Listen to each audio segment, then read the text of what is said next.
So, regarding the watch brands, which you can recommend from China? Which I can recommend? Because you're a little bit in this kind of business, so I think everybody knows Seagull, everybody knows like Shanghai probably. Shanghai right? watch, yeah. So I think that those are the two most famous ones. But there's some coming out. I don't have the names, but I could have access to the names. Yeah. So who is now promoting heavily is Joe Dafu. Joe Dafu. They are now promoting more and more Chinese brands also. Interesting. Joe Dafu is a platform, or what is it? Joe Dafu is a retailer, right? Is a Chinese Hong Kong jewelry. Yeah. Okay. Yeah. But I don't have a brand name now, right? Yeah. But it's interesting. And so more mechanical watches, or I think more mechanical. Okay. What is your favorite brand? Or like, what is the brand that you have in your? This is Norcan because we used to be the distributor. Okay. So it's like a family and friends, Very nice. type of thing. Like half the price, I just buy one. Yeah. If there's one watch, they're nice. I think they're nice. It is beautiful. Switzerland. If there's one watch that you could have, and don't think about the costs of it, I think I would buy Moser. Have you heard of Moser? Moser, no. H. Moser. And we repaired their watches before. Okay.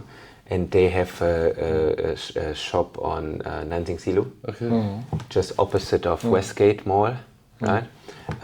They are very nice. Yeah. Why? So Because I like the dial, it's like turquoise, fair enough. and I've been to their the production and all in Schaffhausen. Yeah, I think I would buy that one. Fair enough. Cool. It's very nice. I think this is for me it's really nice. Yeah. I always regretted that I didn't take a Rolex Gauss. Okay. I looked into it, and at this time I think it was €3,000. I mean, 12 years ago or something like that. Yeah. And now they don't produce it anymore, and this watch is just going like this, and it's a beautiful piece. Yeah. A beautiful piece. But so I ended up with a Glashütte, and Glashütte actually in price is trending down. So I sunk like €5,000 or something like 15 years ago or something. The name Crazy of money. The name of the brand is called Glashütte. Yeah, it's a place called Glashütte Okay. close in Sachsen, I think, in Ostdeutschland. It's the second famous German watch brand. No I way. think after Lange und Söhne, right? Okay. Yeah. You have Lange und Söhne, which is part of Richmond Group, and then you have Glashütte Original, which is part of Swatch Group, and then you have, they are all next to each other. They have Nomos, Nomos, Union Glashütte. There's also there are 4 brands, Nomos, Glashütte, and they are all from a little village town in Eastern Germany. Nomos is nice. Nomos is also nice. You can look into beautiful watches. Yeah. Yeah, and they're quite economic. Yeah, they're not expensive. Prices They're nice. Nomos is nice. Beautiful. I think I would do that. Watches. That's a good one. Yeah. Beautiful watches. Because I have a nice G-Shock. The style is like I would like Bauhaus. to have a. Oh, nice! I like Bauhaus. So very, very beautiful, but simple. Simple, very nice. Yeah. There's also a brand called Raymond Weil from Geneva. Quite old and not so, but the new release is quite nice. Cool. Like also not that affordable. Yeah, affordable, not that expensive, and it looks good and proper. Yeah. All right. Well, Stefan, thanks for being here today. Right, it's an honest pleasure having you with us. Can you just explain or just introduce yourself really quickly, who you are? So my name is Stefan. I started here in China around 26 years ago. Wow. I was an exchange student in Hong Kong. I went to a local school and during high school, and this is where my interest with China or with Asia aroused. Right, so this is the first time I came here, and I'm originally from Germany. I have a German father, Mexican mother, and grew up quite internationally, close to the Luxembourg border in southwestern part of Germany. Okay, cool. And and then I would say the international journey has Brought you always all the way continued over to Shanghai. and here to Shanghai. Okay, cool. Yeah. Okay, but so from my knowledge is that you're very knowledgeable in global supply chains, right, between eastern part of the world and western part of the world, right? Yeah. Is that correct? No. But before we go into that, I just wanted to ask, right, because you have somewhat of an international upbringing, and I find that quite interesting because that makes Axel here the odd one out. It's true. He's a very German. How was it growing up with? I'm guessing you spoke multiple languages in your home. Yeah, so when I grew up, we spoke German and Spanish, right? Spanish with my mother, German with my father, and with the rest of the family. But of course, 40 years ago, it was a different time as well, right? Sure. So also people in a, coming from a small town or village, it was, there was not a tortilla or taco like we have today. The language journey actually started when I grew up, basically. That's crazy. So how many languages you speak now? I speak 6 languages. You speak 6 Yeah, I languages? speak Okay, name Chinese, them. Yeah. Chinese, Cantonese, Yeah. French, Okay. Spanish, English, and German. Wow. Yeah. That's not That's bad. quite an advantage, yeah. Is there any other language that you want to make number 7? No, I had the idea. This was like 10 years ago. I used to work for a company, Israeli company at that time, and I signed up. I enrolled for Hebrew. Okay. But then after a few weeks, I stopped. Yeah. It's too difficult? Or? No, I just moved. Okay. Moved away. I'm not sure if it's difficult, but I would be very interested in learning more languages. I think Japanese would be quite cool. Right? It's also a nice, beautiful language. You know? Even Hindi, Tamil. I Hindi, think that would also be very Hindi. interesting. I'm but trying to learn Hindi. No, Yeah. Mera naam Zenon hai. That's all I can say. Okay. Means? My name is Zenon. Okay. okay. But Japanese would be pretty insane. But so you speak Mandarin and Cantonese. Yeah. Which of the 2 languages is the hardest to learn? Cantonese more difficult. Okay, because Cantonese of the more difficult. tones. Yeah, Cantonese has 9 tones, as the 3 of us know, right? And Mandarin has 4. Yeah. What I experienced when I spoke to other foreigners learning Chinese, it's easier to learn Cantonese first and then Mandarin. So I can also acknowledge that. Because it's you use a lot of nasal sounds also in Cantonese. But what has been a great advantage in a way was that you can break the ice easily or easier than others, right? So Cantonese you speak in Hong Kong, you speak in Guangdong. The first entertainment industry in I would say in Asia was the Hong Kong singer, I think. Sure, yeah. Still very popular. And still very popular. And first time I went to Hong Kong movie stars, yeah. and movie stars, yeah. So they can do a world tour. Because you have people in close to Vancouver speaking Cantonese, you have people in Australia, in Rotterdam, you etc. even have road signs in Canada and in Australia, all in Cantonese. Malaysia, a lot of Cantonese, right? Even in New York, Chinatown. Yeah. Yeah, People speaking Cantonese, yeah. most of the Chinatowns around the world, because those were the first ones, going abroad. Sure. But now, when I was in Canada, when I was in Australia, I hear more and more Mandarin as well now. So this is the next wave. Right?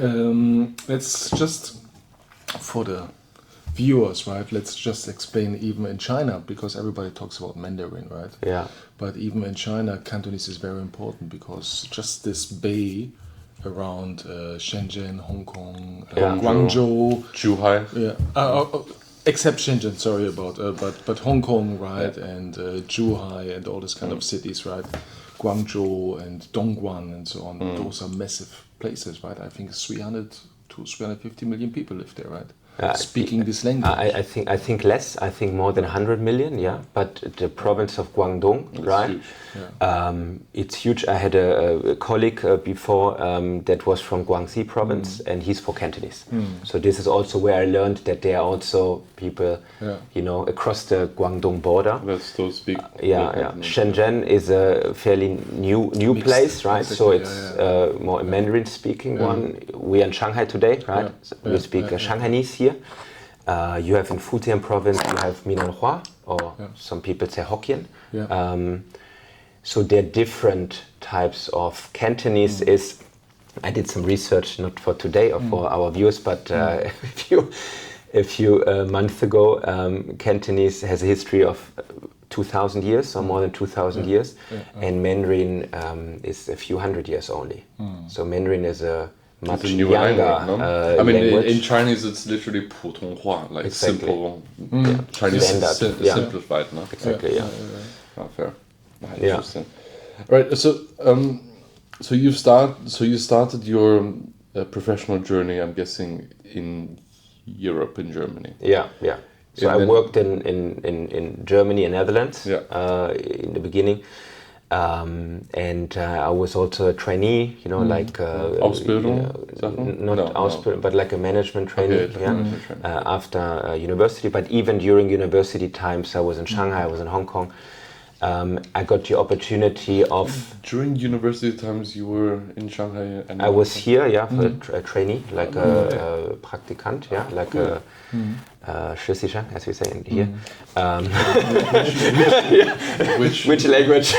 No. Which year was that? When you were 2007. Okay. Oh wow. Yeah. And I had the opportunity also 2007 to go to London for half a year, university. Nice. So it was nice to get a lot of opportunities. Yeah. Right. And the greatest opportunity to come to Asia then was 15, 16 years ago when at that time a board member of a large logistics company that I used to work for gave me the opportunity of going as an assistant to him and to build up the Asian Asia head office in Singapore and also setting up Southeast Asia and there was a acquisition at that time. So it was very interesting, to get that possibility. Quite a lot of responsibility at early stage. At such a young, So at least I was given a lot of opportunities, right? But you also had to fight for them, right? You have to fight, but you need to have, that would be my recommendation to our viewers or maybe also younger viewers, right? Or young professionals is to have someone like a mentor, right? I think company that you work for is not always that relevant, but to have someone that helps you to grow, right? That's important. That's important. And that's how I went to Singapore then 15, 16 years ago. I wanted to know that because I always ask our guests this, like the difference between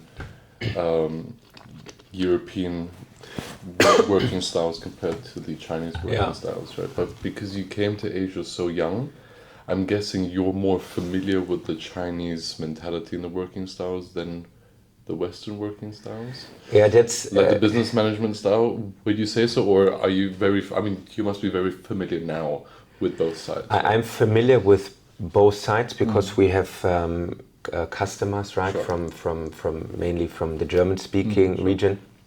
But I would say if about leading a team, or of course it's much more experience here, right? It's I would say more theory in Europe as well. And also styles in Europe change, and we are based here. So, right.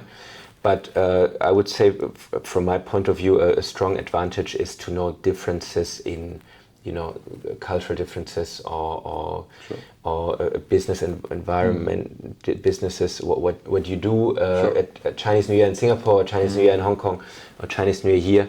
I think this is very important. To use, and this is another recommendation, if I may say so, to use the language as a tool. Yeah, sure. Right. So I'm asked a lot of times, is it important to know Mandarin? And I always say, yes, but it's not the most important one. It's more important to know the culture or to know the. And knowing the culture doesn't mean to say everything yes to everything. It's not that. It's just that. To speak to a counterpart in business, to suppliers, to customers, to vendors on eye level. Yeah. Because if you don't know the counterpart, if you're Chinese or you are Asian, and you know me, I don't know you, then I'm in more in a disadvantaged position. Makes sense. And I think what you say is very nice because like many years ago, right, like 2 decades ago, On the Chinese side, the people who had the key positions, most of the time, they got this position because they spoke English, right? Yeah. And on the Western side, many people, they grew very fast in the ranks because they just spoke Chinese, right? But it doesn't bring you necessarily the managing skills, the skills about how to interact in different cultures and so on. So I think that's also one of the reasons why some companies have not been so successful, because in the beginning they focused too much on language instead of the total package. Yeah, yeah. There is a discussion also what is more important. Would someone hire, let's say, a general manager, right, or a C-level, executive or executive in general that speaks Chinese or not Chinese? So I would say Chinese is an add-on. It's more and more. It's becoming more and more important, and it's becoming a necessity. But it's not the principle, the most important one. I think knowing the industry, knowing what is happening, this is for sure the most important one. But more and more, it's important to not have a translator, or also if you want to get a good position here. Yeah. Right. Sure. I remember many years ago I had an interpreter, and it's really difficult to work with Chinese teams through interpreter, because you do not know what the person actually translates, right? And if the because translator is saying everything correctly back to you. So. Which is difficult for the interpreter, because they are not a subject matter expert. They are just an interpreter. Exactly. So they might not bring everything through in the right way, not by purpose, just they really don't know. And there's verbal and non-verbal, right? So even the language, even if someone, and this, I mean, the three of us know that if you speak to in a business context to someone that says no, it doesn't mean no. Right? There can still be an opportunity, or you sign a contract, it doesn't mean that the contract is signed, right? And this is important also as a self-protection as well. For sure. Right. Biggest, if I may say, a big mistake that I see of European companies coming to China, or foreign companies in general, is that let's say the CEO or the managing director from the head office comes and is under pressure that he has 3-4 days in China, and he has to bring results back home, meaning that he must have found a distributor or a joint venture partner, and he cannot come back empty-handed. Sorry. And this is a big problem, I would say, that under this pressure, under this time constraint, you must deliver. And then I see that we are invited to nice dinners and have a good time with customers, vendors, partners. But it doesn't mean that if they invite us for a nice dinner, that actually it's the best partner. They want to do it. Yeah, absolutely. Of course. And then they come back and say, I have found a partner, and I have seen that multiple times. And we had in the past also customers that spoke to us 4 or 5 years ago, and after 4 or 5 years they come back and say it didn't work. And so this is what I mean on eye level, or on you need to do your preparation, and this just does not just apply to China competence, it's also competence of another country and culture. It's not worldwide. Purely China. Worldwide. Fully agree, Do you never think about stuff like that? I mean, like if it was your first time coming to China, you wouldn't be like adapted to that culture. No? You would just think like, oh, Axel's spending so much money on me, he must be the best person to work with. I think a major mistake what you do is, because in the Western societies, right, you're always educated that you're already on top of the world, right? And that Asians are always a little bit behind you, right? Sure. I mean, that's just the way how we are trained, right? And then you come here, and I think the first thing what you need to do is, I think you have to level yourself, right? Well, also in reality, if you come here, you realize that the European education lied to you. That the Asians are on top. That's what I mean. You have to level, right? So you have to bring yourself back down. Exactly. No? So, and I think for many people that's quite difficult, because they fly here, they stay in 5-star hotels, right? They fly business class and this and this and this, and then they have all these nice events and all these nice dinners and so on. They think everything is amazing, but they do not get the point what the Chinese actually want to say. No. Like, let me give you one example. I'm now supporting about one brand, and the licensee, potential licensee, the prospect, is already talking like since 5 or 6 months now, and they always say, yeah, I cannot make this decision, I have to wait here and there and there. So basically it means no. But many people don't get this, right? Because there's so much, people are friendly and people are nice and they welcome you and they treat you nice and they make sure you have a good time. But actually the only thing what they want to tell you is no. No. Right? So, that's true. And I believe for many GMs who live in this kind of bubble, right? So like the business class bubble and the villa bubble and the driver bubble and the nice office bubble, it is difficult to really interact with the local Chinese. Sure. So therefore I fully agree, language is the key, because when you then in the meeting you say, okay, what are we actually talking about? Because you can intervene directly. Right? I mean, I have to be honest, I had a bit of a cultural, how do you say, a re-education of Chinese culture, let's put it like that. Because as you all know, I grew up here. Chinese is my first/second language, right? So I grew up very Chinese, but then when I went to Europe to start my professional career, I maybe forgot, of course, about the Chinese nuances, the body language, the like, I want to say no, but I'm gonna say it in a nicer way to you, right? Where in Germany or in Europe it's like nein, right? No is like is that, right? It's finished.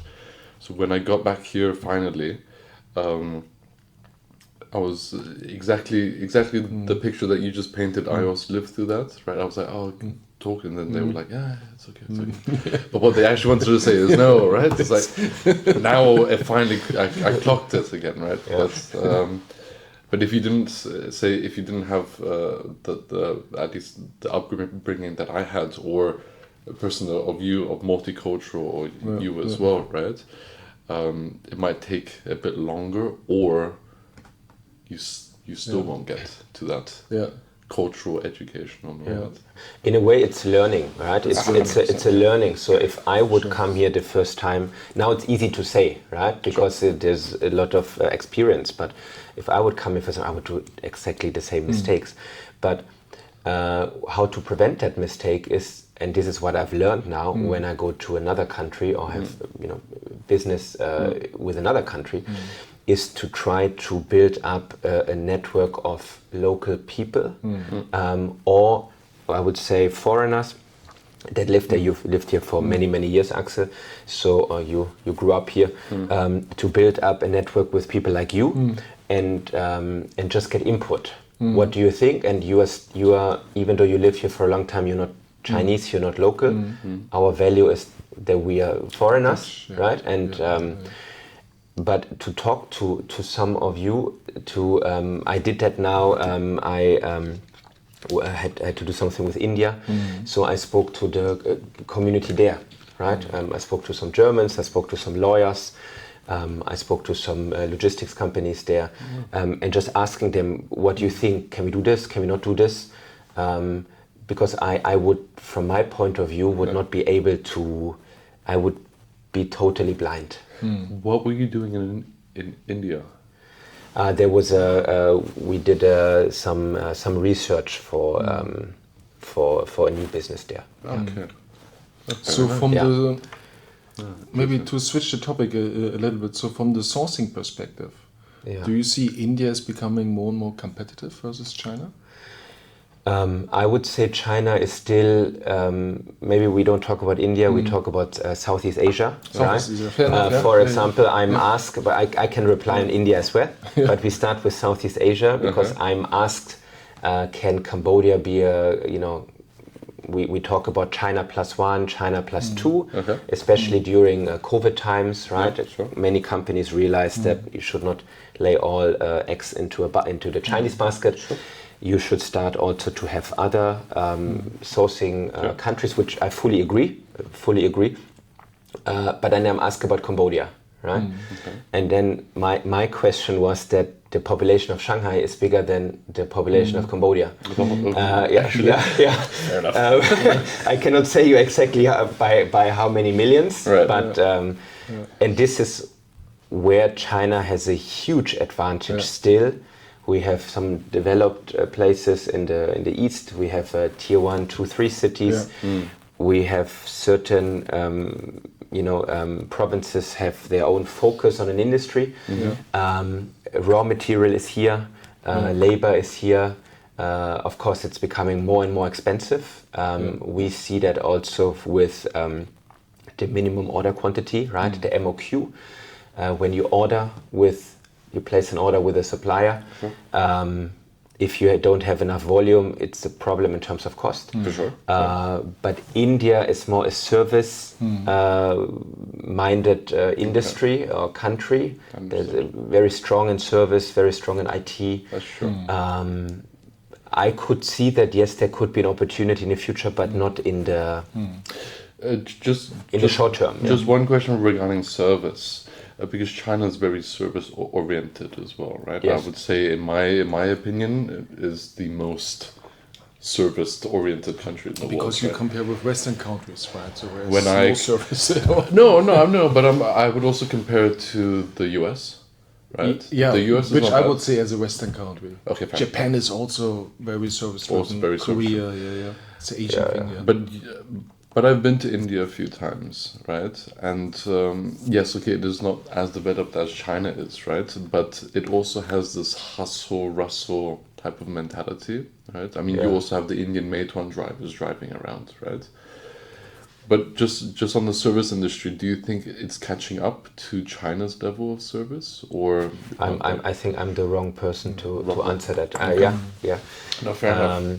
But there is why China, and we come to that. We have our water bottles here on the table, right? Which we just got with a QR code. Exactly. And scanning a QR code. But I would say countries like India, etc., I think they will catch up. Sure. And the advantage of those, Indonesia, the same, of countries, but it might take time, but with a big population, it's possible to do something. So as an example, here we have the right? Like the drivers that we order food and we order medicine when we're sick and we order water. I play football, I don't bring enough water, I just have someone send it to the football pitch. And it arrives. But you can do that with so many people. So I was thinking of, can we replicate that in other countries? If we have Scandinavian countries with single-digit million population, or Germany, the same. It's not possible. There are not enough people to do that even. But what about Central America, South America? You have big populations, Mexico and you others. You speak the language, no? Part of your family is from that area, right? So you're already somewhat associated. Do you think Central South America could also, because I know that China is investing quite a lot in South America. Right? So if you go to places, not just Mexico, but other places in Latin America, right? You think you're in China, right? So actually, you have the EV cards sales is huge of new energy vehicles. You have I spoke to my cousin there and I said, can we get an Uber? Right? And she said, no, I take Didi, which is the Chinese equivalent, for example. Serious? We used to have, we don't have this here anymore, but we still have shared bikes, right? Shared bikes. There was a brand called Mobike here, which I think is not in the business anymore. But some of this is in Mexico, right? You see Huawei advertisement. But I have to tell you also in New York, I mean, I navigate with Gauder. Also, which is a Chinese app, right? So you navigate there because the Google Map doesn't work on my phone because I have a Chinese phone, so I use Gauder. It's just crazy. So more and more, I mean, China outbound, right? There are more and more Chinese companies going overseas. Sure. Latin America, Africa, Europe is some of them, yes. Yeah, a bit behind. Will be very difficult, I must say. You have companies that are already there, right? Huawei or with BYD. We have also Xiaomi. The cars are coming next year into Europe. So some of them bigger companies, right? But the next wave will probably be the medium-sized companies. Interesting. So, do you think after our whole COVID episode, right? Yeah. Are we in a new age of supply chain and supply chain management from Asia to the West or West to Asia? It's a very good question, and I think it's a very complex question because it has. And I think I would not dedicate it too much of China, but China has started to be very good in, data, managing the data, e-commerce, cross-border e-commerce, etc. So you have companies here like Jingdong, JD, right? Logistics. So it's a subsidiary of the JD Group from Beijing. They are in Europe now. There is something which I haven't tested before, but a product where the delivery is faster than the usual e-commerce delivery in Europe. And they're managing this out of Netherlands and Germany, and also growing in Europe. I would say the advantage of those companies is that they tackle pain points. So my pain point when I'm in Europe is that the delivery takes slow, especially the last mile delivery is quite slow. Okay. Sorry, the last mile delivery. Last mile delivery means like if I'm in a village and then from a centralized warehouse the last delivery. But to be honest, this is quite understandable because a lot of rural areas, high labor cost, it's not easy, to be honest. Okay. But if there's a provider that can help me to deliver faster, I might choose that one, even over cost. This is what is starting now. This I don't know. This I don't know. Okay. Yeah. Interesting. Yeah. So this is what is, I would say, is coming. You see that from my background is traditional forwarding, air freight, sea freight. Then I moved to a customer side to do the logistics and also some other business on the customer side. Yeah. So I see both ways. But now the future, I would say, is that you need data visibility, tracking. This is the what is coming, what is very important, also disruption mitigation, right? Emergency plans, business continuity plans, and I think this does not just apply for supply chain, but for companies in general to be agile, to be agility. I also believe that Jingdong, for instance, they will not score through assortment. I mean, all the products they have, they're already in Europe, right? But they will score through service. Right, so time, speed, right? Yeah. Didn't Jingdong buy Saturn and MediaMarkt? Exactly, and they will transform those also into distribution centers. Right. Yes. So they will have an offline business plus distribution, and then they catch those areas. So I think they will have a plan by 24-hour delivery time or something like this in 3 years. So basically, the company is called Ceconomy, the MediaMarkt Saturn, the holding. And the acquisition was, I cannot say you how much, but it was like a majority stake, right? I think it was not 2.9 or something like that, Okay. Yeah. But a great advantage of this, which this is my personal opinion, right? But could be to buy the distribution infrastructure, to buy the warehouse. I mean, they are the leading or one of the leading electronics retailers, right? Or distribution companies in Europe. In multiple locations, not just everywhere. Which is great if you have warehouses, if you have products. Maybe they, in the future, could be that you could place your own products, and you have the distribution network. 1,000 shops all over Europe. MediaMarkt. So they're not in France, but they like Italy, Spain, Germany. So 1,000 shops. You buy the infrastructure in a way, right? And you bring your own. And what people don't understand in Europe, I think, is that in Jingdong is not only a retailer. Jingdong is also a logistic company, because here in China, That's what I meant just JDL now. is a very famous logistic. And back to your question regarding COVID, Jingdong basically back in 2022, they became very famous for their logistics.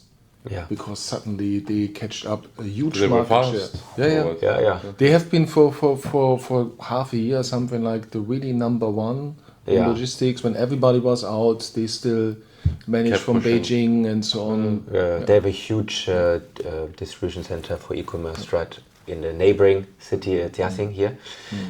And also there is, but this is information a few years ago, I don't have the most updated information, but there was a new airport which was built in Ezhou, like a E and then a ZHOU. And this is next to Wuhan, and this at that time was also, this was not JD, this was I think another logistics provider, but one of the biggest or one of the biggest cargo airports in Asia, in a place which we haven't heard of before. Also in terms of logistics, I have incredible. I have stocks in Jingdong, so hopefully it goes up. Because I showed it to one of my friends and he said, I wouldn't do it. And fair enough, it was like this, and then up and then back down again. But what is nice to have, I mean, this experience to go into, to see factories, right? To see something, a factory, right? I've been to in Guangdong to a factory. They do glasses for all the iPhones and iPads, and they have 100,000 people working there, right? So if you see this and then you see the whole chain, then you see how this is produced even before. This where I was talking about was assembly, not the production, right? But then you have the logistics, right?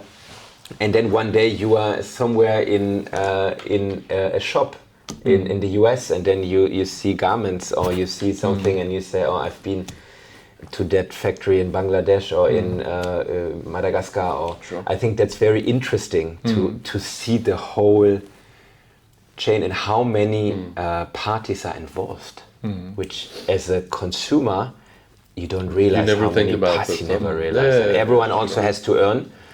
Everyone has to remain in business. It's not easy. I think what many Westerners get wrong about Chinese companies is that Chinese companies are not so specific. Basically, there are a lot of companies who have like factories, right? Their own supply chain, right? Their own online and offline sales channels, right? So they combine a lot of different services, which makes them very flexible and also very aggressive.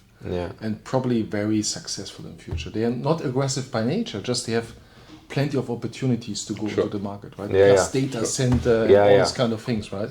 Just amazing. And it's very pragmatic here, right? So we're not talking about every place there are good and bad things, right? There are things that are good, that are, it's an advantage, a disadvantage. But it's good to learn. It's good to learn and to be open. And here, important is to be pragmatic, to be fast, to learn from mistakes, to do things. And people here are aggressive in a way, right? And you have to. And if we talk, what I just said about Chinese companies going global. A lot of times, in the West, we think they want to, rule the world and all that. But a lot of the companies, they have to grow. They have to go out. If not, they are out. Sure. So we have a lot of, as we know, a lot of EV cars. We have a lot of AI company. I was just in Nanjing 2 weeks ago, and this was just a district of Nanjing, and we met the government there. And there were 450 AI companies only in that district. So we visited with a German delegation, with the German ministry. Right, we visited some, which was quite eye-opening. But to be honest, you don't know if how many will remain Sure. in business in the next 1 or 2 years? And then the interesting point is, if you think about AI, you wouldn't think about Nanjing first. You would more think about Shenzhen, probably. Yeah, Shenzhen, Hangzhou, So there are exactly. Yeah, I even guess cities so, which yeah. are much bigger than this Exactly, one. yeah. right? There So was it's- I was in Chengdu a few days last week, right? Yeah. and when I was walking around the city, I saw this massive building, and it just said data center, and I was like, fair play, okay, Yeah. maybe something there as well. Huge building, and just data center, Chengdu data center. So, And another thing which actually just comes to my mind is that there's a huge competition within China. Yeah. So the governments, the provinces, provincial level, of course, everyone city wants level, to, they want and say, even here in Shanghai, the same, right? But here, I think in the tier 1 in the bigger cities, it's a bit more difficult to enter with a small business.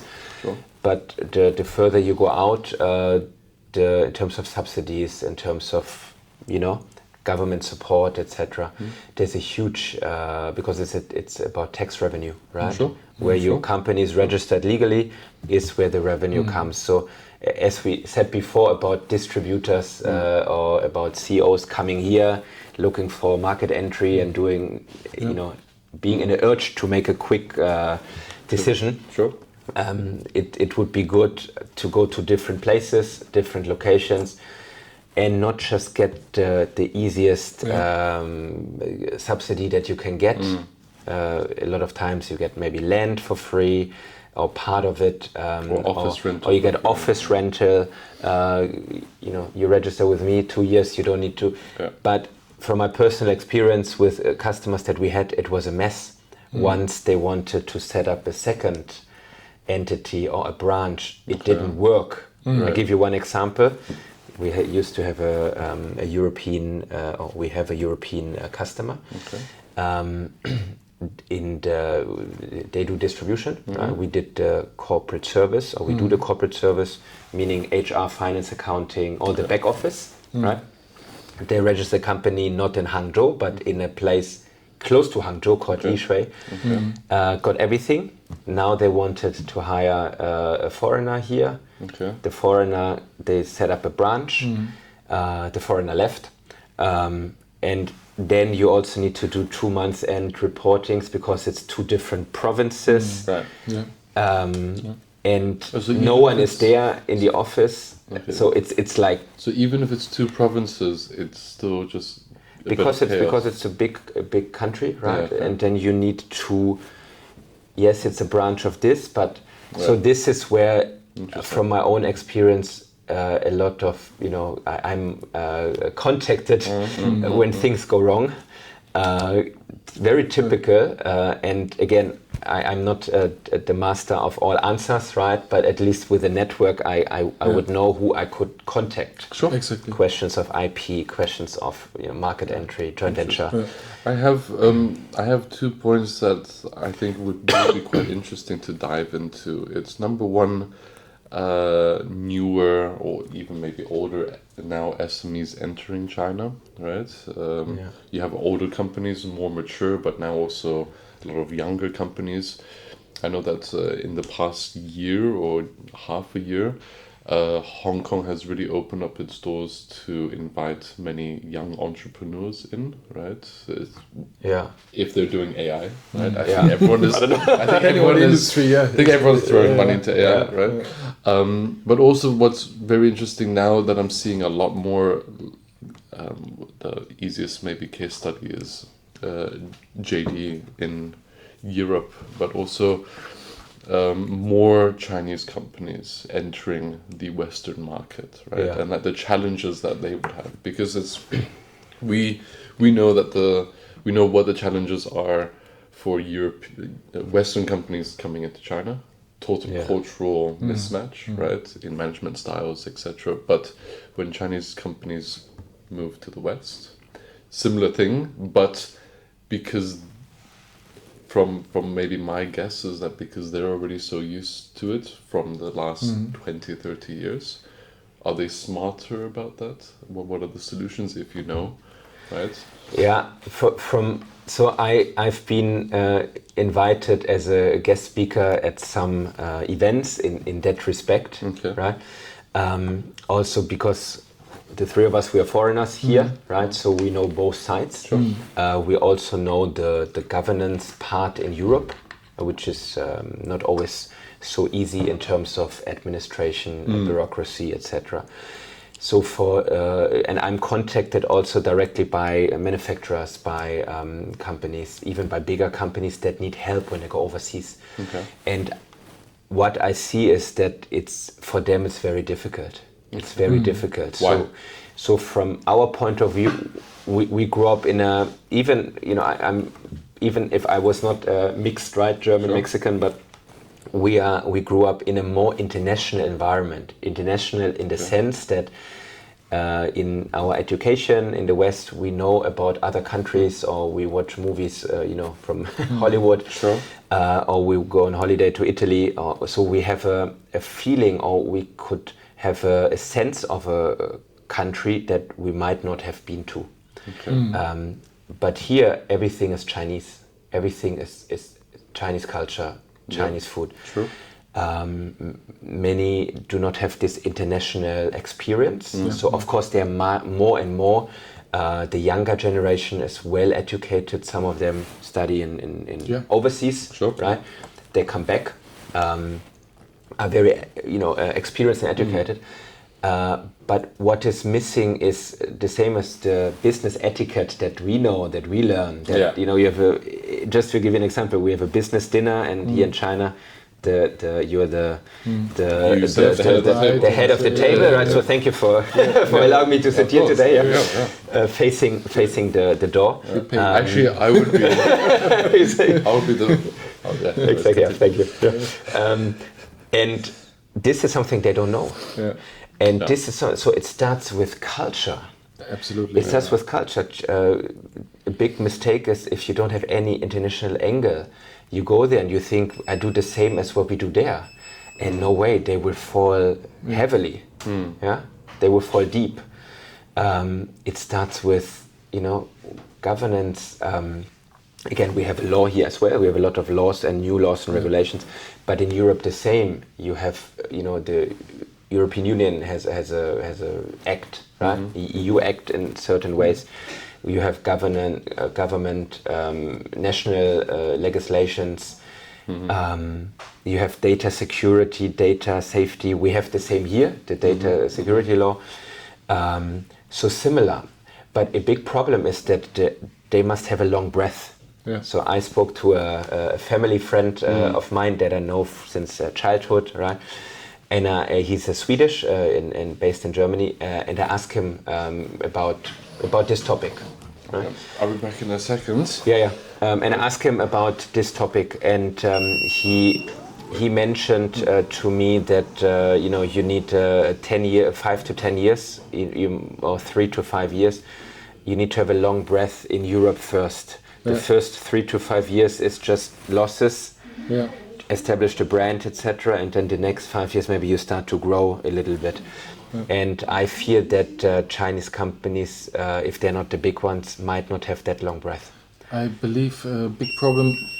Sorry, 1 second. There we go. Right. I believe a big problem what Chinese companies have, from my point of view, because the Chinese market has been very protective to Chinese companies, right? So a lot of Western businesses failed in China because the government protected the market. Sure. Right. GM, for instance, failed many years before Volkswagen. Right. We don't have Facebook. We don't have WhatsApp. Because many things have been pushed out. Amazon and. So consequently, China has been like a spot where a lot of companies could grow very fast and relatively easy. They only compete with each other. So now they go to Europe, or they go to US or to other markets, and they get used to quick success. That's what I wanted, yes. And actually, they do not understand that you cannot repeat China in Europe, in US, right? Because the culture is different. First of all, you talked about EVs. well, not everybody want your EV, right? There might be people. Especially Axel doesn't want. There might be people who say, well, I don't want to have this brand, right? So before you sell a Chinese EV in Europe, I think you have to build the brand. You have to make sure that the customer understands, okay, this company will still be there in 10 years from now. There's a service infrastructure, and all this takes a lot of time, because why Europeans should pay 30,000, 40,000 euro for an EV if they don't know if the brand is still there tomorrow, right? So they totally underestimate the difficulties of entering another market, because they grow too fast, and it's quite often also too easy here in the own market.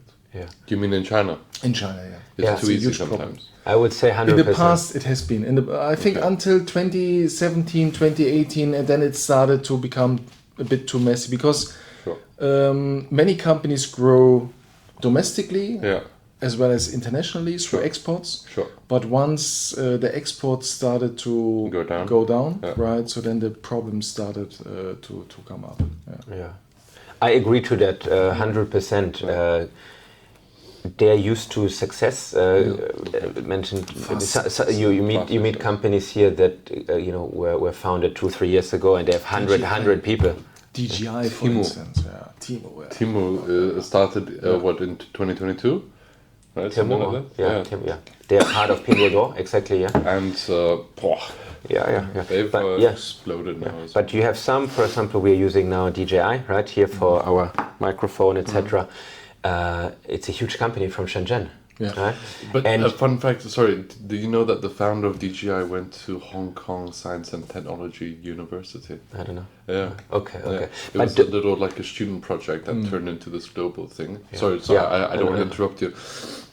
There's a myth that how DJI got so popular is that the founder went to Washington DC and then dropped his drone in the White House, and then that became international news, and that's how the name DJI got so known. Well, I watched a video about US police forces, right? And they are using DJI drones, right? Lovely. So it's massive. Yeah. Sorry. So no problem.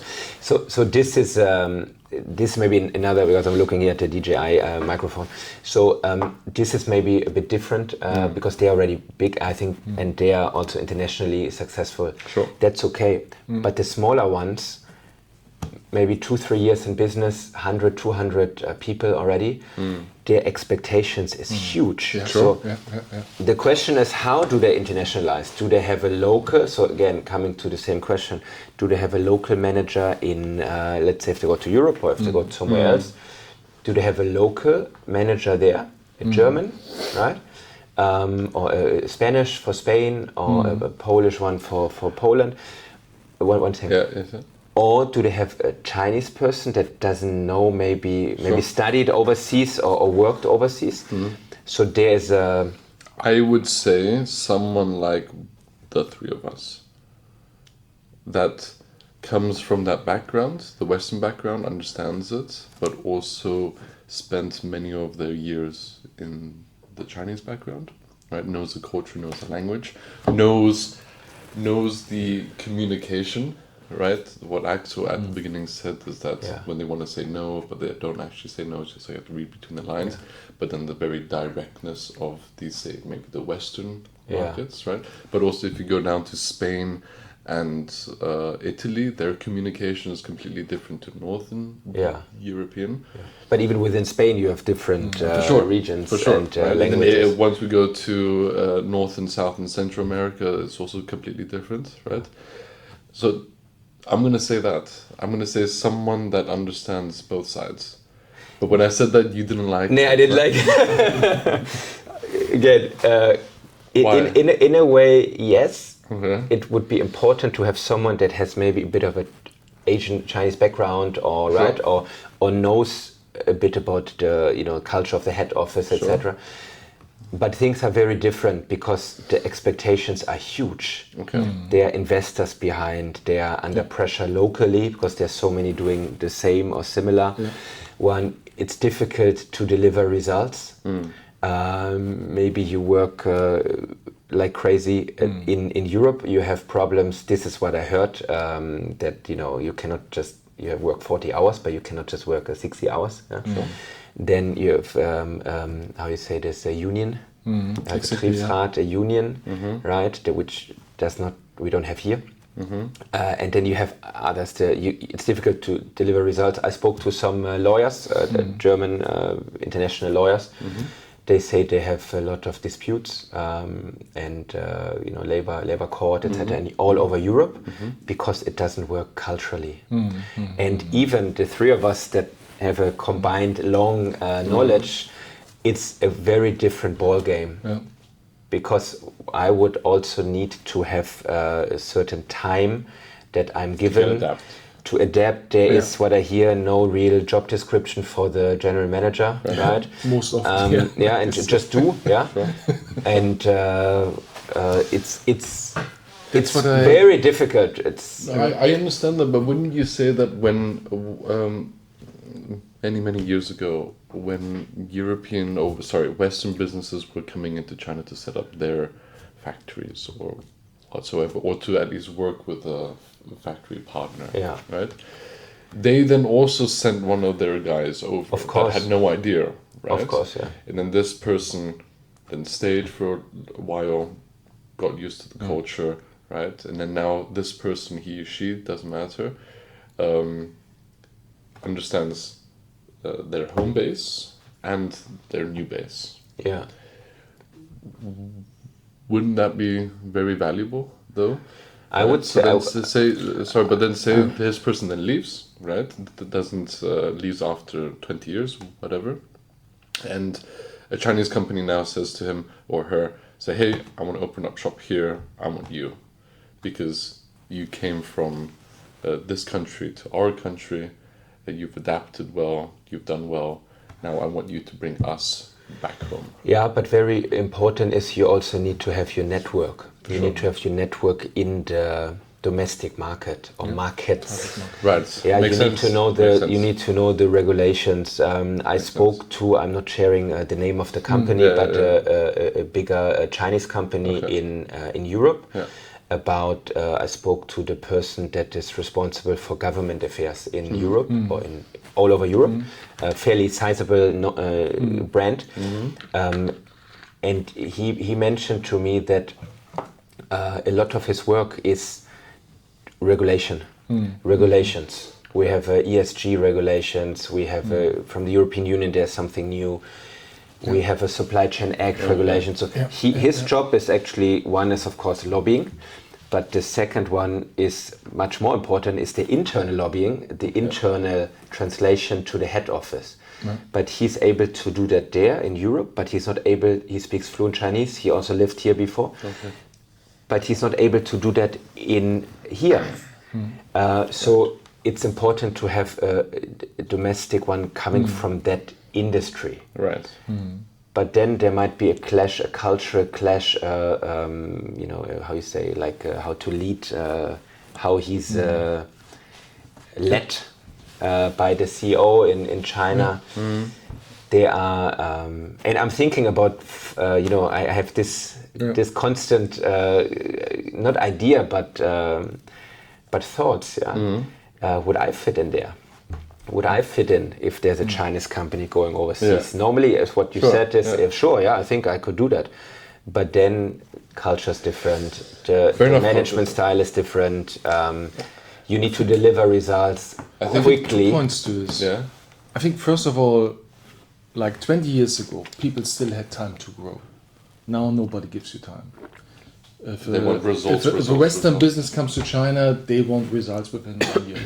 If a Chinese business goes overseas, they want results maybe within half a year, right? So that's point. So people to grow, I think the opportunity is getting less and less. Yes. Right. Yes. Second point, I think, is culture. What I said in the beginning. I mean, it's not about people teaching somebody how to use chopsticks or something, how to drink Gambe. This is all bullshit. Because even Chinese don't drink Gambe anymore. Right? They don't drink alcohol. Yeah, then you're with the wrong crew. No. I mean, the younger guys, they say no alcohol for me. So what I mean is, the Chinese are educated that they are the top of the world. The Japanese are educated, they are the top of the world. The Germans are educated, they are the top of the world. The US are educated, they are the top of the world. So it always clashes. Right? So this is what I meant with you have to level, right? You have to dive in and you have to understand and you have to overcome this, right? And so this is really so. For instance, I also went to Shenzhen end of last year, and the Chinese team sent their Chinese company, large one, right? Sent their team to Düsseldorf, built up the office there. They do exactly the same mistakes what Western companies did in the past. They take Chinese people who are good educated but who don't speak the local language, right? Who have never touched the ground. They are sent over there with budgets, with this and this and this. I don't think they will be successful, right? I have been approached last week. Actually, I've been approached by a logistics company here from Shanghai. They have around maybe 150 staff. Right? Wow. I was approached by them. They do logistics, but they also do sourcing. Right? They produce, they sell in Europe, and they made a very good remark. Actually, they were introduced to me by Axel. Yeah, and they made a very good remark, and they said that if they approach in the, I would say, German-speaking, countries, they go and approach customers. They say it's difficult to have credibility. They need a local person that could make the introduction and could also. Say, I know this company, I visited them, I know the suppliers, and they're okay. And this is what is also needed somehow. I hear the same, what you said, Chinese companies going overseas, they send more and more Chinese people that don't speak the local language, they even partly don't speak English in Europe, but they were like successful here. But that doesn't work. They live in their own bubble. Like the foreigners used to live here in their little bubble. They live there in their little bubble. They eat Chinese food. They speak Chinese with each other. They don't. They won't integrate. That doesn't work. That doesn't work. What is very positive? The only positive about this is that there are certain positions, Chinese companies going overseas for Chinese that learn, that internationalize. So this is positive, but it doesn't. And also we look in the Western world, we look at price, we look at quality. We don't have time to experiment. No. It's also due to the current, geopolitical situation. It also depends on where you're from, right? Where your company is from. It's also a very interesting point what you just now mentioned. Chinese companies, they got used to be successful quite often by price. They always believe I overproduce and I undersell in terms of price, right? So I win the market, right? I just push as much as possible product on good quality, not cheap shit, but as a lowest possible price of the market. Well, from the Western perspective, this might not be even relevant, right? So you give me back to an EV, to a watch, you give me the cheapest watch, the cheapest EV. It's not what I want. Of course, I want to make a good deal, but I want quality, reliability, right? I want this and this and this. So you have to adjust your services and products to the market. And this you can only do if you're really, between the cultures, right? If you go to big exhibitions here, we had the China Plus, which is a big exhibition here in Shanghai, changing every 2 years with Shenzhen. We have the biggest logistics fair, transport logistic, which is the biggest in the world. I think still in Munich, and now the largest one in Asia is in Shanghai here. So you see a lot of Western, you see Chinese. You see a lot of Chinese industrial equipment manufacturer. Quality is not bad, right? Really good, price good. So that's fine. So if I was a Western company, I would buy that. I think it's good quality. However, the thing is after sales. After sales. So it's nice that you buy. There are also now Chinese watch brands and Chinese jewelry brands, Chinese cosmetic brands. they go overseas, but how about the after sales? How about if you have an EV car, it breaks down. It cannot take me 100 kilometers to go to the shop, right? The after sale workshop. Yeah. This is where I would say Chinese companies will also. Again, I don't have figures, but also in terms of struggling, because they need to have the after sales. Yeah. Right? You think Chinese will struggle with after sales? Because you need to have local. This is a local thing, yeah. It's a local thing here. Can you do with the AI? No, but if you have a luxury watch, or if you have. No, but they don't have people currently. No, I mean. No, but you do the sales. But what is the thing with Jingdong, right? If they sell like a hair dryer and it breaks down. Well, right? they basically what they do by taking over Media Market Saturn is basically they take over a brand and a legacy, because the consumer doesn't say, okay, I bought this at Jingdong. They say, I bought this at Media Market, and I have 20, 30 years good experience with Media Market. Okay. And there is a sales team, right, an offline and so there's already the offline, local sales. and there's after sales. I go to the shop, I just return. So they don't say. Probably, if they would label this now, if they would label every of their shops now Jingdong, no one's gonna. I believe the sales would immediately go to zero. Yeah.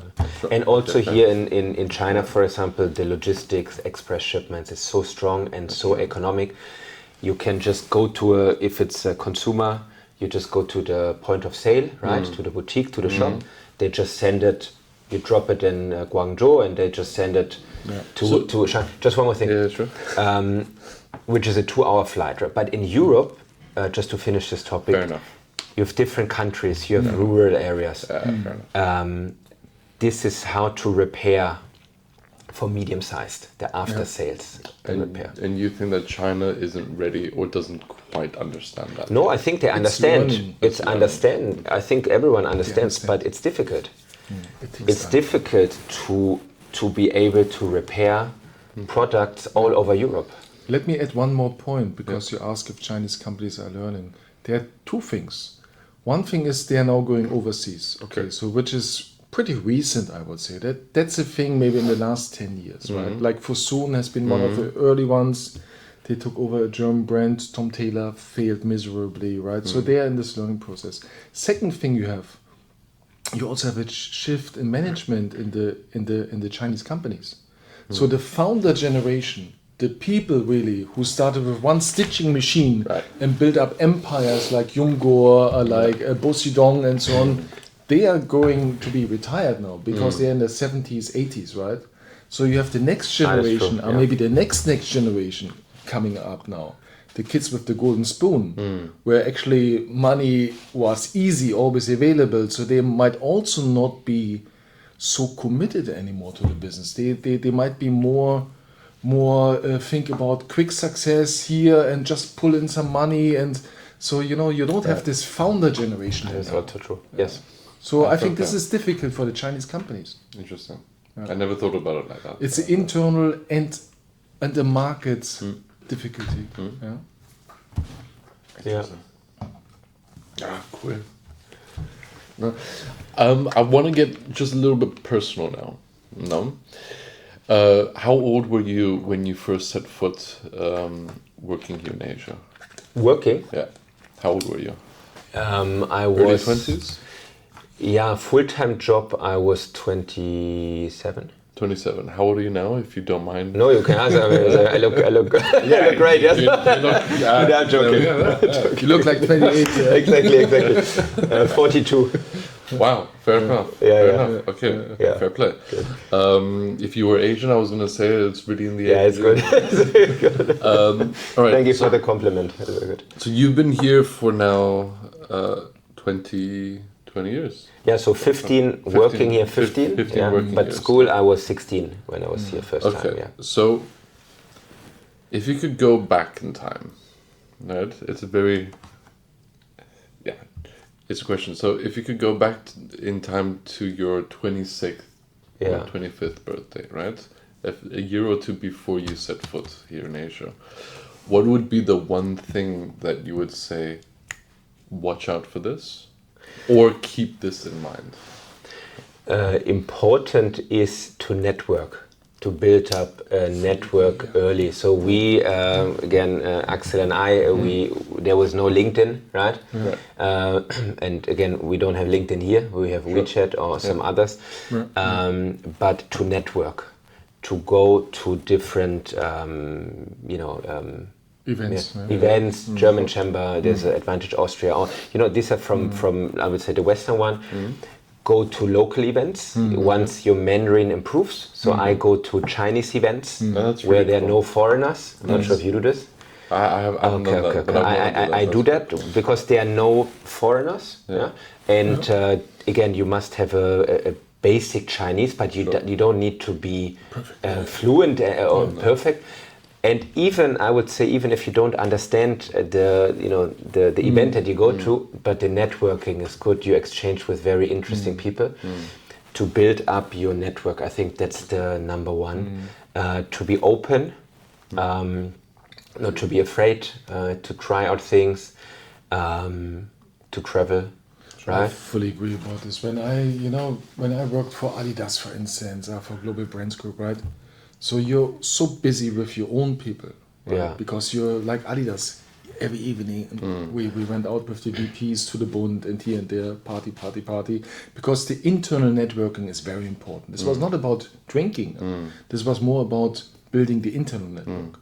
The thing what you forget about it is, one day all those contracts come to an end.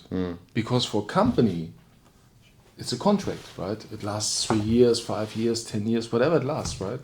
For you, it's a commitment. It's a lot of hope. It's a lot of looking forward. It's a lot of dependency, right? I mean, your kid is paid, the school is paid, and apartment is paid. So a lot of factors for you, personal factors. Sure. For the company, just a contract. And then one day you leave those kind of companies, and before you have been like VP that and VP that and so on.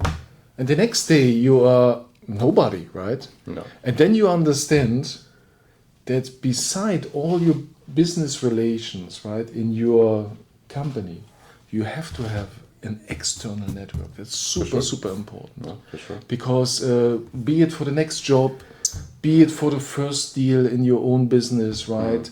Be it for getting help about how to manage things suddenly. Find a cheaper apartment, find a better office, manage your health insurance. There are many things, right? You need to always maintain your external network as well. And I never did this for many years because I thought, well, for what, right? So, but it's most important. Yeah, correctly. So basically you have a internal and an external network. So internal is, again, to my 25th year self, I was lucky I could build that up with the help of the senior management. Very important to progress there. But also to say, if you are there for years and you see you don't, you cannot do more or do not get recognition, to also be rather earlier open to look around. Which doesn't mean that you want to leave, but to have contact to headhunters or so, right? But it doesn't mean that just to check your value, to check your market, with no intention of leaving. What I just did is the last 2 years I did an MBA at a university here in Fudan in Shanghai and Hong Kong U in Hong Kong. Cool. And this was a study with no foreigners. Right, so there were only Chinese, only Chinese, to get into the community, circles. right? And the University of Hong Kong was ranked one of the top universities in the world. It is true. Fudan as well. Yeah, Fudan as well. I think the Hong Kong U is now one or two top in Asia, right? They are setting up, just as an example, they're setting up a campus in Barcelona now, which will open next year. I already got connected to them, but why I'm saying this is that also those universities have alumni group they opened Dubai, Korea, here in other places. This is also a suggestion, maybe not to my 25th year self, but 30 plus, right? To think of what can help in terms of external network in the future. Interesting. And it doesn't have to be China or right. It's just that what helps me and to reflect. To reflect. Interesting. How would you? Okay, so say you're 25, 26, right, and you go to one of these Chinese only events, right, and you grab a bunch of WeChats, right. It was a nice evening. So how do you continue the relationship with a Chinese individual? Yeah, that's a good point. Yeah, that's a very good. Because that's maybe you one. won't. Maybe this person has a great opportunity, but you currently have other obligations. Yeah. So how can you protect? Maybe it's not even for business, and it's just a good friendship, right? But how with a Chinese person? How do you keep that? Yeah, this is a very good, very good example. It's a very good question because LinkedIn, for example, you connect. And then that was it. You connect, yeah. But I give to interns that we have in the company, and I always tell them go to many events. You're here for 6 months. Connect with everyone. People, add them on LinkedIn. 2-3 years later, 10 years later, they don't remember you. No.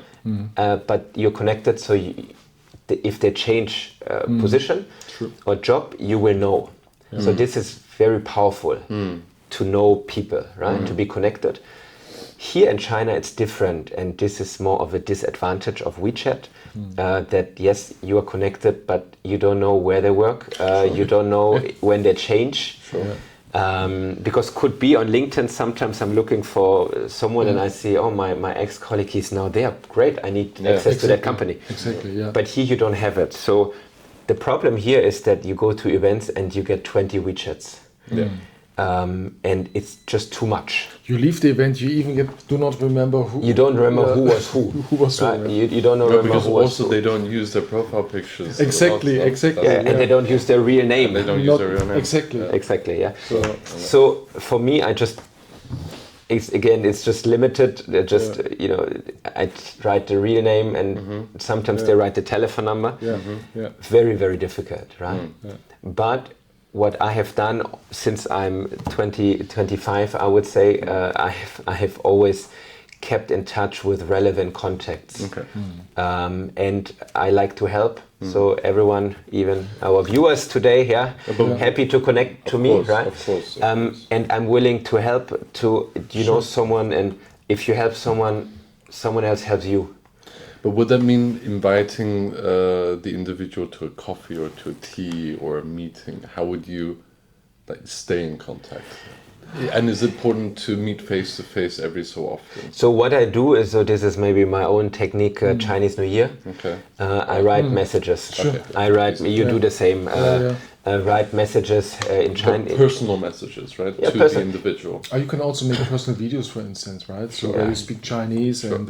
But you don't want to copy and paste. Yeah. So for me, because it's too many. Exactly.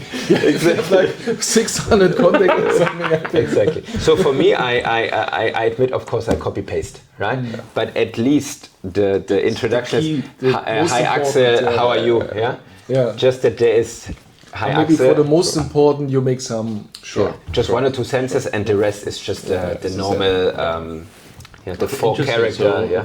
So Chinese New Year is your connecting point. So this I spent a relatively long time to write a lot of messages. So I think not only Chinese New Year. I mean, there's also the Dragon Boat. Exactly. Chinese New Year is the most important one. Sure. And then there is also a Mid-Autumn Festival. So there are a couple of things where you can always keep in touch. I think. Yeah. Exactly. Sometimes what I do, not just with here in China, but with Western contacts, we are discussing. So I'm thinking about someone. I think of that person. I haven't spoken to him for 5 years. I just write him a LinkedIn message, or WeChat messages, and I just say, "How are you? I was just thinking of you. Everything okay?" Good. So just to. But I would say most important is there is no agenda behind. So this personally I don't like too much. If there's an agenda, someone keeps in touch just because you want. But with interesting people, also when I go to events, when I was 25, probably I went to 5 minutes here, 10 minutes just to get. But now I like to talk to you. I talk to you the whole evening. fine. I don't have. It's not to get the contacts. Sure. It's It's just just to that- have a nice conversation. Yeah. Interesting. Or sometimes Thought here in the, I would say in Asia. I mean, not just in China, Singapore, other places as well. You meet for lunch.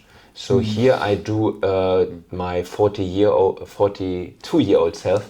I go for a lot of lunch appointments. What the three of us do, right? Just catch up. How are you? Right? And then people are willing, coming back to the culture, you respect them, and then they're willing to support you when you need. Cool. And I think you do the same, right? You do lunch appointments. Yeah, Or not that much. Once every so often, right? If I have time, right? I am less flexible during Monday to Friday. It's very important, the lunch thing, because I, for myself, for instance, I'm a little bit in fasting, right? And actually, if you tell a contact, sorry, I don't want to eat today, right? It's embarrassing for them. Because Chinese people, they don't have the fasting concept, right? I only eat salad or something like that. That doesn't make sense to them. Doesn't make any sense to them, right? So this is also something you have to respect a bit. Yeah. I give you an example. I was in, German head offices, right? You go there as a visitor, they will not a lot of times invite you for lunch. Yeah. Right? Okay, see you at 2 Oh, I o'clock. see. See you at 2 o'clock for lunch, but then I look for a döner or, I look for something like It's true, yeah. simple stuff. But here, I like it more here. It's more hospitable. I was a lot in the French, Swiss French-speaking part, a lot for work. They enjoy the food, So lunch is On the a table. very important part. Yeah. This year I was a few times in Luxembourg, and I was surprised because I grew up from the border. I can go by bicycle to Luxembourg, right? I didn't know that actually also for them the lunch. So I spoke to some interesting people lunch. there. And they said, why don't we, I'm busy, I don't have time for coffee, why don't we meet for lunch? Cool, yeah. Cool, yeah. So that's very nice. Is it the same? So just a question. If you know, is it the same like in Mexico or South America? Is It's also similar. like the It's- feasting? The food is important. The food is important. The food is important, interesting. yeah. And you would even have street food, or if you're a little bit, of course, I mean, food is important in Asia, not just here, Thailand, Vietnam, Okay, so after this episodes, if hopefully one person or two people find you very interesting, right? How can they find you, right? To approach you for if they have any questions. Right? Yeah. Would you be open? Of course, and anything, right? I'm more than happy, right? Okay, so And how could they find you then? well, they find me on LinkedIn, they find me through you, they find me through the network, right? Yes. Which we will talk in a minute as well. So what is the name of your LinkedIn profile? Stefan Woditsch. Okay, I will it's, put that. I'll Yeah, put you it can in just the just tag comments, it. And what are tag it the in the- areas you're confident to give advice to other people? Okay, so generally speaking, logistics, supply chain logistics. I did a lot of sales, key account, corporate services, meaning market entry, advisory, both ways, going into Asian countries, going into Europe and Latin America. Okay. So this is the Luxury different products, industries. I would Luxury say. industry, yeah. I'm there since more than 10 years. Here in Asia, very relevant. Still Exactly. a growing market. Yeah. Watch industry, jewelry industry, sales, repair. Okay. I did key account including for after sales, yeah. including after sales. I set up here in, I would say, the Champs-Élysées of Shanghai, right at the Nanjing West Road. Set is up beautiful, yeah. set up watch and jewelry after sales repair. Yeah. Service center, very, very high end. I set this up from scratch with a Swiss partner 3 years ago. Something like this, yeah. So I would say versatile in a way, right? Versatile. So in logistics, I did high value, gold, diamonds, watches, jewelry from Like golden diamonds, like gold bars, gold bars. right? Do you Yeah. dealt with gold bars? Yeah, so everything from 100,000. Shall we plan a heist? That's true. You work for Israeli companies, so all over Europe. If you go to Antwerp and so on, it's, it's So in that, maybe just for the viewers, maybe interesting, in that industry, there are 4 or 5 companies that do that. So if you see a famous Swiss watch brand in Phuket on the beach, or you are in Cape Town, in South Africa, or in New York, Fifth Avenue, the watches somehow need to go there, right? We had just as a, maybe it's interesting for our viewers, or for you as well, we had a 1,200 carat diamond, which did 1,200 carat from how big is that? from like a tennis ball, right? From What's the value? and it was broken. It was 1,800, but it broke. Okay. And insurance value was $100 million, and we had to do the logistics in Singapore and Hong Kong. And then of course you have to transport it. You have like as if the president travels with a car in front, a car at the back. And then we were responsible outside. And then we flew from Hong Kong to Singapore. No, from Singapore to Hong Kong, hand carry. Right, and we brought it over private hand carry, and I would say like a James Bond logistics. That must be really cool. So there's specialized, or I did animal transport, right? Animal transport. I did cold chain, pharmaceutical cold chain, blood, etc. So if someone is interested in also business development topics of different industries. Industrial, healthcare, it's just I would say very broad experience, but I'm not coming from one industry, so it's not like deep like everywhere, right? But at least if someone is interested, please reach out. Focus China and East Asia, right? Yeah, I would say China and Southeast Asia, right? Which is because most of it, have right? a lot of experience and so on. So less India, less Japan and Korea, right?